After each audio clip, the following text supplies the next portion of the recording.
Unethical human experimentation can conjure up the images of horror and pain inflicted by Unit 731 or Dachau or Auschwitz during the Second World War. But although Germany and Japan were the most well known for their inhumane experimentation during the early to mid 20th century, they were most certainly not the only perpetrators of suffering in the name of scientific discovery.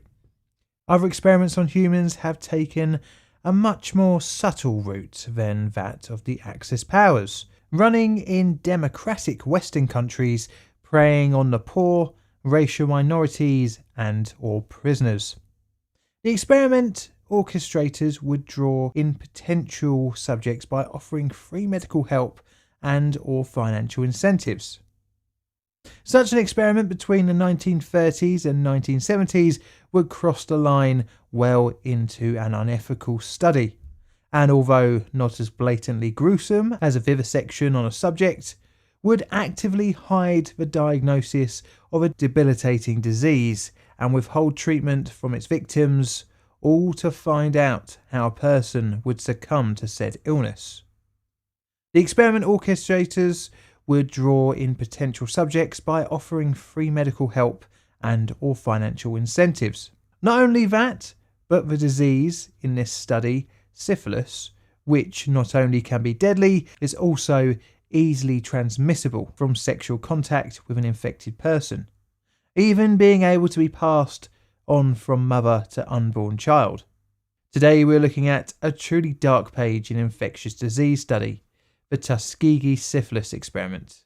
As such, I'm going to rate it here 9 on my ethical scale. Although it didn't have as many victims, this is most certainly up there with the lobotomy.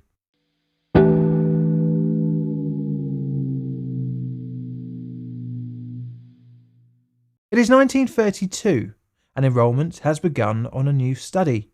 The participants are all African American males from impoverished backgrounds. They have been convinced to become participants by the promise of free lunches, transportation and medical care. The initial groundwork for this enrolment came from an earlier study funded by the Julius Rosenwald Fund and conducted by the US Public Health Service during 1928. It took place over 6 counties in Alabama, USA, and highlighted hotspots of syphilis infections in Macon County in the town of Tuskegee.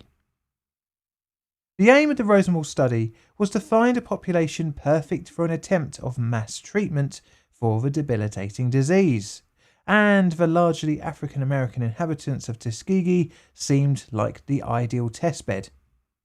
It was estimated that around 36% of the 27,000 residents in Macon County were infected with syphilis, giving the area a syphilis prevalence among the greatest in the United States. But funding for mass treatment would never come, as it was widely thought at the time that syphilis affected different races in different ways, and could often remain dormant in African Americans. Most bizarrely, it was also thought that at the time, African Americans would not even want to seek treatment, even if offered. Needless to say, these assumptions were wrong. This distorted view was influenced by the racial segregation laws of the time, which made African Americans essentially second-class citizens in the southern states. Mass treatment was also not considered due to a lack of funding, as by 1929, post-Wall Street crash, money was not available, especially for a largely impoverished African American population. With no state matching funding, the Rosenwald Fund also withdrew its money for the treatment program. The report into the findings of the 1928 investigation was written by Public Health Service Officer Dr. Taliaferro Clark. But with no government funding, the project found itself at a dead end. With no funding to treat the ill, Dr. Clark found that the results provided an unusual opportunity for observation of the disease. By 1932, Clark thought that the results of the Rosenwald study merited a revisit, and he began preparing to find test subjects for a long-term observation into the progression of syphilis in African American males. The new study would be considered by the Public Health Service as a classic study in nature rather than an experiment. Although either way you looked at it, the participants would be observed and actively not treated for the disease. The key for the experiment to work was that the subjects would not know that they are infected and thus not seek treatment, as this would affect the results. The justification for this again was in the racist theory of that the African Americans wouldn't seek medical help anyway, so misdiagnosing wouldn't make any difference to the participants. Dr. Clark sent a Raymond H. Vondeler to Tuskegee to act as the on-site director. The plan was to find syphilitic males between the ages of 25 and 60, and was to initially last for around 6 months. Initially though, Vondeler found it hard going trying to find test subjects. Amongst the men screened, only 20% had been infected, and an even lower number still who had not sought out any kind of treatment. Those who had not received treatment were initially unwilling to volunteer for the study, but Vondeler discovered that if free medical care was offered, then the subjects would be more than willing for participation. As part of Vondeler's plan to win the trust of the local community, he employed Tuskegee Institute nurse Eunice Rivers. She would become a vital point of contact for the US Public Health Service and the local population. This ironically went against the original thinking that African American males would not seek out treatment, kind of scuppering the justification for the study. But that didn't get in the way for the US Public Health Service. Unaware that it was an experiment, many of the participants thought it was a mass treatment program linked to the earlier Rosenwald study of 1928. This misunderstanding was not corrected, helping Dr. Vondeler gain the trust of many subjects. In total, around 4,000 men were lured in to be screened for tertiary syphilis, resulting in 399 positive test subjects being convinced to take part in the study. 201 males were also enrolled as a control group who had not contracted the illness. To not raise suspicion of the infected participants, the control group was also administered useless medications, and if any later contracted syphilis, they would be transferred to the study group or just secretly dropped. All involved were told that they had bad blood, a local colloquialism for a multitude of conditions and common ailments. Eventually subjects were found, and in order to be entered into the study, a comprehensive examination had to take place, culminating in a spinal tap biopsy to find if any of the subjects had neurosyphilis. This was dressed up as a form of treatment for the subject's bad blood. The reason for the spinal puncture being last was twofold. One was to have the subject leaving feeling like they had received a treatment, and two is that neurosyphilis can be one of the final stages of the illness. Once infected persons were found, the intention was to not tell them of their condition and instead only offer placebo or other useless treatments for the symptoms caused by the syphilis. This allowed the doctors to concede that the participants were ill, all without actually making them aware of their real diagnosis. In 1933, and with contradicted assumptions on whether African Americans would seek out treatment, the study was allowed to continue past its initial 6 months. The participants were given a small dose of mercury as a way to make them feel like they had received some kind of treatment. Clark and Vondeler, now looking at the long term, wanted to see what would happen over a 5 to 10 year period, but this would eventually last for over 40 years. But this came with a problem. You see, the only need for the subjects was for a few blood tests every few years, but ultimately it would be their bodies post-death that would provide the most scientific value. The issue being, how do you convince someone to donate their body after death to you if you are the one that is meant to be treating them? To offer an incentive for continued participation and eventual access to their body, a $50 stipend was offered for their burial costs, and yearly cash payments of $25 were made for any man who stayed in the study. And this continued participation was where Nurse Eunice came to be very handy, Because she was made the middleman, she kept in regular contact with the participants and administered fake treatment tonics, as well as arranged for transport to the Tuskegee Institute when too ill to travel. At the time, syphilis was incurable, but as the 1930s drew to a close, the study would take a darker turn from withholding information and effective symptom treatment to actively withholding cure. But before this, I think we need to have a quick look at the disease itself and what it does to the human body. Syphilis is a sexually transmitted infection caused by the bacterium Treponema pallidum subspecies pallidum. Its origin is largely unknown, but its first written records of an outbreak of syphilis in Europe occurred in 1494 or 1495 in Naples, Italy. The disease presents itself in 4 stages. Between 2 and 6 weeks after exposure, via sexual contact with an infected person, a lesion is formed called a chancre. Usually this occurs on a person's genitals, but can appear on any part of the body that has come into contact with another chancre. After a few weeks, if left untreated, the chancre will disappear on its own, and this is known as the primary stage.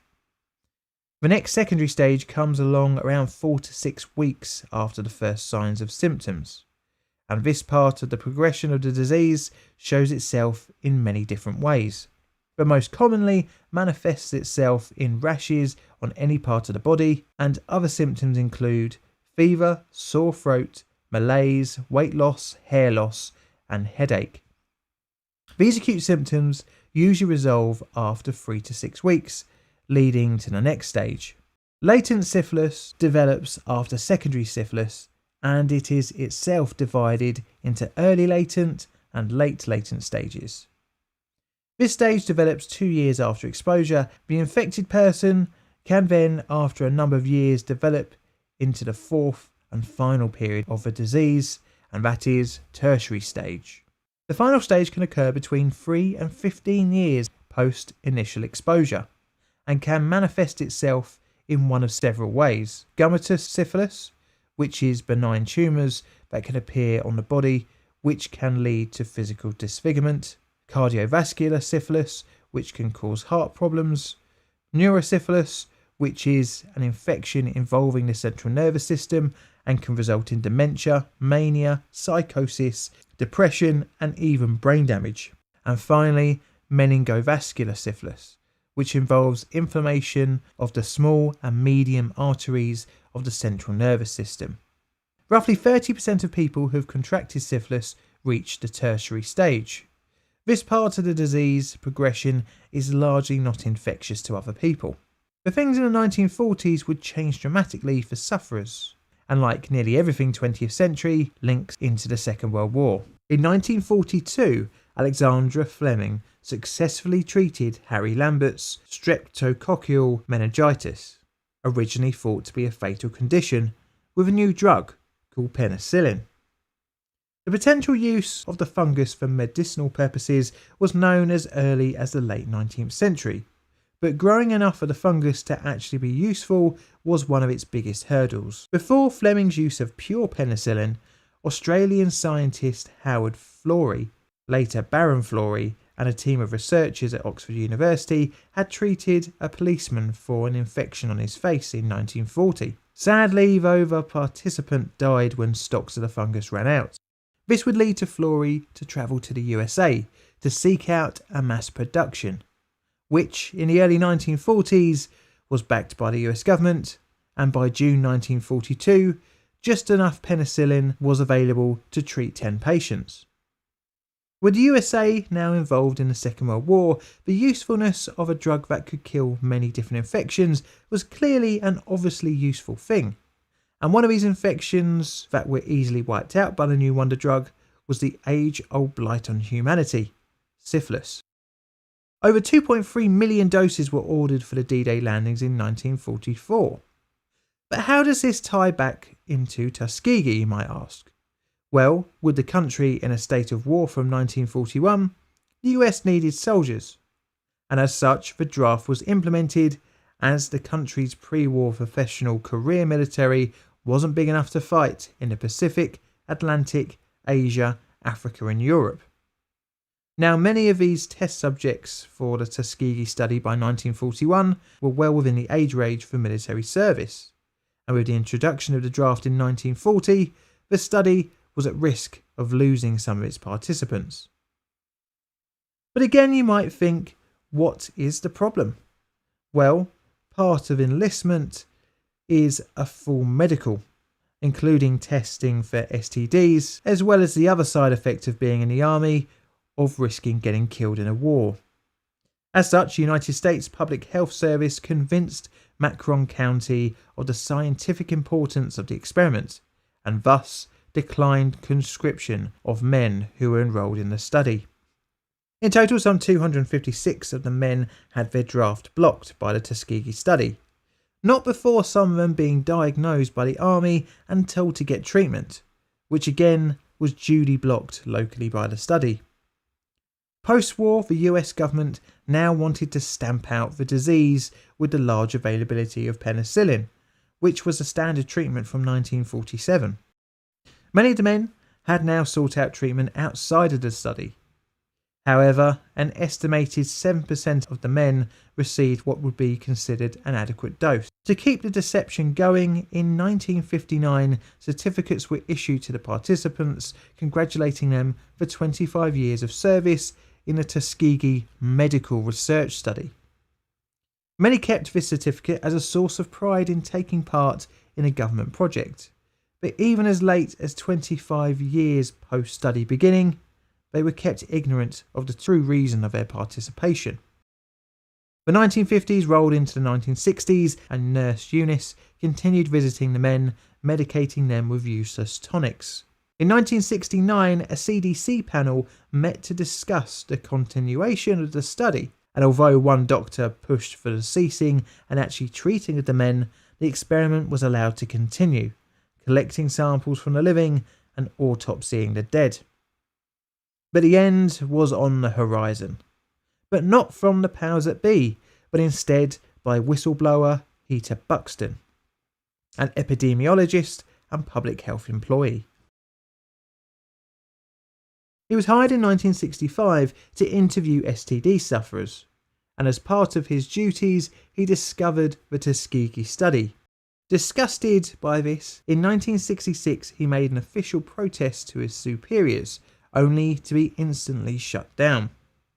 Again, he opposed the study in 1968, and again he was shut down. With no options left, in 1972 Buxton leaked information to June Heller. This led to publication, first appearing in the Washington Star. The public outrage forced the Public Health Service to form an ad hoc advisory panel comprising 9 members, 5 of whom were African American. The panel focused on 2 main issues: penicillin therapy and informed consent, both of which were not present in the study, and very rightly they concluded the Tuskegee Syphilis Experiment was ethically unjustified. Thus the study was officially ended in 1973. However, only 74 of the original participants had survived the experiment. Of the original 399 test subjects, 28 had died of syphilis, 100 died of related complications, and 40 of their wives had been infected, with 19 of their children born with congenital syphilis. Needless to say, this was a disgusting result, and this is only an estimate, as many other infections could have been spread within the community. 13 peer-reviewed publications were made during the study, with Nurse Eunice Rivers co-authoring many. The nurse had worked with the subjects all throughout the 40-year lifespan of the experiment, leaving her to be the longest-serving member of the clinicians involved. The study failed not only on ethical grounds, but also scientific ones. Participants were treated with mercury rubs, injections, and bismuth. However minimally effective these treatments may have been, this completely contradicted the purpose of the experiment to track completely untreated syphilis. This led to results completely being unreliable and essentially a complete waste of time, money, and most importantly quality of life, resulting ultimately in life itself. On July 23, 1973, Fred Gray, a civil rights lawyer, filed a $1.8 billion class action lawsuit in the US District Court for the Middle District of Alabama. The lawsuit alleged multiple violations of participants' constitutional rights. Unsurprisingly, this never went to trial and resulted in an out-of-court settlement for $10 million, netting many of the victims from between under $20,000 and over $40,000 each, free medical care for themselves and any affected family members, as well as new regulations to be set out to prevent further abusive studies, but nowhere near what should have been given. The racial part of the study is unavoidable, and the race and social economic backgrounds of the participants were preyed upon for their continuation in the experiment. Much of the language in correspondences between the clinicians is pretty hard to read due to the way they talk about the human beings that they were actively refusing treatment for. Because of the study, trust in medical studies have been erased, especially in the African American community in many parts of the United States, which has a knock-on effect in a critical underrepresentation of African American men in studies, for example, in understanding the pathology of prostate cancer, sickle cell anemia, as well as many other diseases. In an attempt to try and mend the bridge for clinical studies with different racial backgrounds, President Clinton in 1997 called survivors and descendants to the White House for a formal apology for the United States' role in the study. But the legacy casts a very long shadow over clinical trials, one that will take a long time to erase, even 90 years after its beginning. The study leaves a bitter taste in the mouth as it resulted in unnecessary suffering due to the manipulation of its subjects, and this is why it has a 9 on my scale. But more importantly, where would you rate this study? Thank you for watching. I'm not going to lie, this one made me very sad. If you want to read more about the study, there is a great book called Tuskegee Truths, Rethinking the Tuskegee Syphilis Experiment. It's well worth a read, and this video really is only a scratch of the surface for the dumpster fire that was this experiment. This is a Plain Difficult production. All videos on the channel are Creative Commons Attribution Share Alike licensed. Plain Difficult videos are produced by me, John, in a currently average southeastern corner of London, UK. Help the channel grow by liking, commenting and subscribing. Check out my Twitter for all sorts of photos, nods and sods, as well as hints on future videos. I've got Patreon and YouTube membership as well, so if you fancy checking them out and helping out the channel financially, you can go there. And all that's left to say is thank you for watching.